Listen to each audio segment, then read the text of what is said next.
from the Eternal Word Television Studios in Birmingham, Alabama. You will be hard-pressed to examine the history of broadcast television and religion here in America and find the name Rita Antoinette Rizzo, an only child born into a family where her father disappeared in her youth, forcing the family into a life of poverty, living as if they were refugees.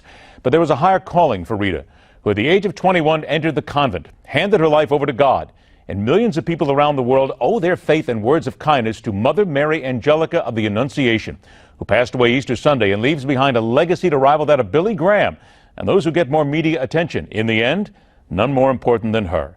Welcome back the National Director at Priests for Life, who, were it not for Mother Mary Angelica, might not be sitting here, Father Frank Pavone, joined by a veteran of the broadcast news industry, now Vice President of Business and Culture for the Media Research Center, Dan Gainor. Gentlemen, thanks so much for joining us. Father Frank, let me begin with you. Is it not fair to say that this lady changed not just television, but religion in this country because she was friendly? People welcomed her into their homes. It was brilliant, and she started out with nothing. Well, it's amazing, and that is true, and it's amazing. She was a cloistered nun. The idea within the Catholic community for sisters like this is that they are not heard from or seen in the world, and yet she turned that upside down, getting the permission to broadcast in this way, and taking the risks necessary, which enabled her to build up a multimedia network, television, radio, internet, social media, that spans the globe and has never been seen before in the history of the Catholic Church. Dan, she wasn't flashy. The show didn't have a lot of graphics in it, didn't have a lot of special effects. She sat there. She answered letters from parishioners, people in general who just needed help. What was it about her that caught on, that made people want to watch? Well, I think it was that she was genuine. She was who she was, both in the real world and on TV. And so much of what we see on TV is phony. I think that genuineness helped launch and really set the tone, not just for religion coverage or religious media in this country, but non-traditional conservative media. I think everybody, since then in media owes a lot to what she did to show that you can launch a TV network and as Father Frank said, a media empire, and not be beholden to traditional media. Father Frank, is it fair to say, and I mentioned at the top of the segment here about others, everybody thinks of Billy Graham when they think of the first tele-evangelist who came out there because his impact was monstrous. Is it not fair to say, though, that we sort of miss what Mother Mary Angelica brought to the fore because she was just as powerful in spreading the faith and spreading a positive word?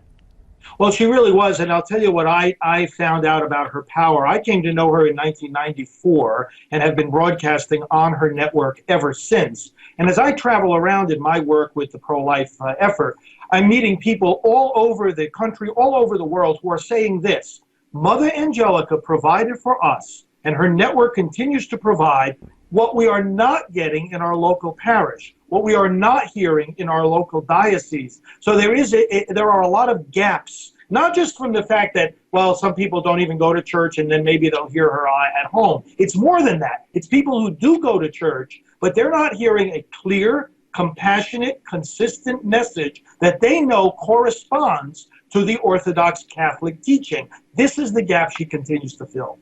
Is it not fair to say, too, Dan, that what we're missing here is that men were very successful as tele-evangelists, and this was a woman who did it on her own, and quite frankly, we don't, still to this day, have a lot of women who pass this kind of message of faith and actually have this sort of following.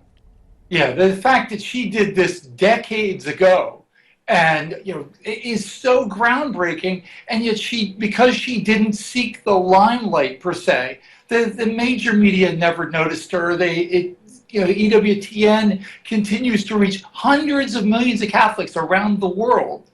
But because, again, it's a conservative message of Catholicism and traditional values, that's something the media, they don't want to talk about because they don't want to give it. Nowadays, we've got a popular TV show, The Real O'Neills, that uses Catholics as a punchline every single week. I got about 20 seconds here for you, Dan, but is it not fair to say that I don't know if she'd work today? I really don't, because it's just much too simple and much too friendly.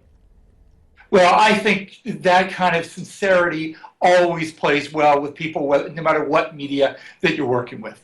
Do you think, Father Frank, I got about 20 seconds to you, that the thing that is really interesting that we're not getting to is she didn't seek the limelight. She was just happy with what she did.